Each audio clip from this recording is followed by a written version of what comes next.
एक राष्ट्र एक चुनाव के मुद्दे पर रविवार को हरिद्वार में संत समाज की ओर से विशेष कार्यक्रम आयोजित किया गया। ज्वालापुर मार्ग स्थित श्रीजी वाटिका में आयोजित कार्यक्रम में उत्तराखंड के मुख्यमंत्री पुष्कर सिंह धामी, केंद्रीय मंत्री शिवराज सिंह चौहान, योग गुरु स्वामी रामदेव और अखाड़ा परिषद के अध्यक्ष महंत रविंद्रपुरी समेत संत समाज के कई प्रमुख लोग और गणमान्य व्यक्ति पहुंचे थे।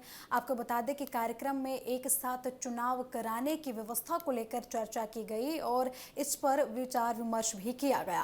कार्यक्रम का आयोजन एक राष्ट्र एक चुनाव जन जागरण अभियान समिति उत्तराखंड की ओर से किया गया। इससे पहले आयोजन को लेकर बताया गया था कि सम्मेलन में देश भर के विभिन्न अखाड़ों, मठों और धार्मिक परंपराओं से जुड़े 100 से अधिक संत महात्मा हिस्सा लेंगे। संत समाज के प्रतिनिधियों को इस विषय पर अपने विचार और सुझाव रखने के लिए आमंत्रित किया गया था। बता दें कि कार्यक्रम में एक राष्ट्र एक चुनाव के संभावित प्रभावों का मंथन किया जा रहा है। आयोजन का उद्देश्य संत समाज के माध्यम से इस व्यवस्था को लगातार आगे बढ़ाना है और जिस तरीके से संत समाज का विचार विमर्श इस मुद्दे पर देखा गया है, उसको भी आने वाली रणनीति के तौर पर देखा जा रहा है।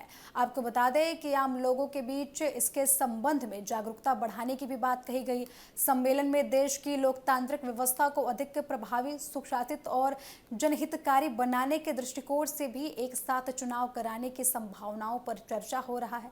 आपको बता दें, मुख्यमंत्री पुष्कर सिंह धामी के साथ केंद्रीय मंत्री शिवराज सिंह चौहान और योग गुरु स्वामी रामदेव की मौजूदगी ने कार्यक्रम को खास बना दिया। अखाड़ा परिषद के अध्यक्ष महंत रविंद्रपुरी समेत संत समाज की भागीदारी से सम्मेलन को धार्मिक और सामाजिक दृष्टि से भी काफी ज्यादा महत्वपूर्ण माना जा रहा है। आयोजन को देखते हुए पुलिस और प्रशासन की ओर से सुरक्षा का पुख्ते इंतजाम किए गए थे। कार्यक्रम स्थल पर पुलिस बल तैनात किया गया था। साथ ही ज्वालापुर मार्ग और आसपास के क्षेत्रों में यातायात व्यवस्था पर भी विशेष निगरानी रखी गई थी ताकि किसी भी प्रकार की दिक्कत गेस्ट को ना हो। आपको बता दें कि एक राष्ट्र एक चुनाव का विचार देश में लोकसभा और विधानसभा चुनाव को एक साथ कराने से जुड़ा हुआ है। हरिद्वार में आयोजित ये सम्मेलन इस मुद्दे पर संत समाज की भूमिका और राय को सामने लाने के लिहाज से काफी ज्यादा महत्वपूर्ण माना जा रहा है। तो कार्यक्रम में शामिल संतों और प्रमुख अतिथियों के विचार पर सभी की नजरें बनी हुई हैं और कार्यक्रम के दौरान मुख्यमंत्री पुष्कर सिंह धामी ने क्या कुछ कहा, ये भी सुनिए। ये जो कार्य हमारे प्रधानमंत्री जी ने जिस संकल्प के रूप में लिया है कि एक देश और एक चुनाव, उसके लिए आदरणीय शिवराज जी भाई साहब हमारे लगातार देश के अंदर इस प्रकार का एक संवाद स्थापित कर रहे हैं। लोगों के बीच में एक पूरा जो लोगों की सबकी भावनाएं सम्मिलित रूप से आए, एक स्वर में आए, क्योंकि इसके पीछे बहुत सारे कारण हैं। जैसा आप सबने बताया 1952 में, 1957 में, 62 में जितने भी चुनाव हुए वो सब दोनों एक साथ हुए और कोई बाधा कहीं नहीं है। कुछ लोग चूंकि जब भी देश के अंदर कोई भी व्यवस्था की बात होती है, व्यवस्था बनाने की बात होती है, अच्छा काम होता है तो विरोध करना शुरू कर देते हैं। वो कहते हैं कि इससे छोटे दल प्रभावित हो जाएंगे, लोकतंत्र खतरे में पड़ जाएगा। जिनको बात बात में लोकतंत्र खतरे में दिखाई देता है, उनको हर बात में केवल विरोध करना होता है। मैं देखता हूं, मैं मुख्यमंत्री के रूप में, जैसा आपने बताया अभी कि आप सबके आशीर्वाद से देवभूमि उत्तराखंड की सेवा करने का ये दायित्व तो मेरे को मिला, तो मैंने देखा कि कई बार अभी पिछले साल हमारे यहाँ 2024 और 25 में जहाँ लोकसभा का चुनाव हुआ, वहीं हमको दो उपचुनाव का सामना करना पड़ा। 2 उपचुनाव के बाद नगर पालिकाओं के चुनाव हुए, नगर निगम के चुनाव हुए, फिर हमारे पंचायत के चुनाव हुए, जिला पंचायत के चुनाव हुए, त्रिस्तरीय पंचायत।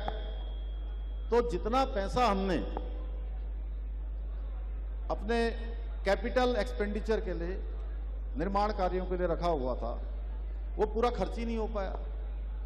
जब जाकर जनवरी माह में हमने समीक्षा करी, 27 तारीख को आचार संहिता समाप्त हुई जनवरी में 2025 में,